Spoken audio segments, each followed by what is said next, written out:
can tell you that I graduated from the Frederick County Public School System in 1983, and I would characterize my experience as being racially traumatized. And I think that if you go back and Absolutely. talk to a teacher who remembered me from that time, they'd be like, "Oh my goodness, I couldn't believe that that was her experience," because Right. who do you share it with? So I know that it wasn't always the big thing. I did get called the N word more times than I could count on one hand, but it was often Mhm. the little things, the small jokes. And we did cover slavery in the curriculum, and I was the only person of color there, and the jokes were made Right. about my people being slaves. Um, I think that trauma stays with me today in my Mhm. thoughts and my feelings. And I'm wondering, how is it that 40 years later, we still haven't solved this problem in this county? And so to me, it says what you're working on for Black equity, what you're working on as Women Solve, but also for Black equity, that this racial health and wellness is so Mhm. important. And so I'm asking you, what do you want to see in that area? What would a, a racially healthy Frederick look like? First of all, it needs to be recognized.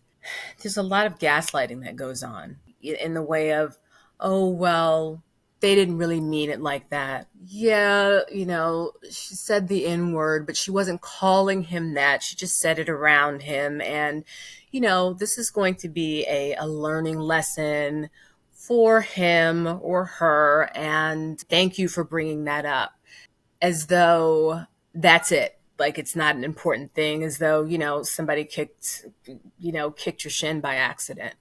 And I think it needs to be called out and recognized for what it is. We cannot allow FCPS, teachers, superintendent, anyone to minimize the impact that this has on our children and the rest of their lives and our family as a whole. It doesn't just impact them, they bring it home. It's a snowball, and it has to be called out. It's not something insignificant. It's not something where parents should be okay with or encouraged to tell their kids, just ignore that. Don't worry about it. That's not you. Like that's not enough. And I think that's what goes on quite a bit. I think there's a feeling of hopelessness, and it's never going to change. Look how long it's been like this. And you just have to keep pushing on, and then eventually move out of this place and go on and live your life, not understanding that this has an impact every single day. This has an impact on how your kid is going to progress through life, and how they're going to deal with every situation.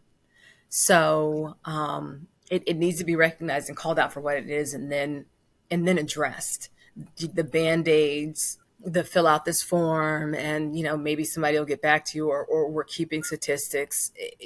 That's just not enough. It's not enough.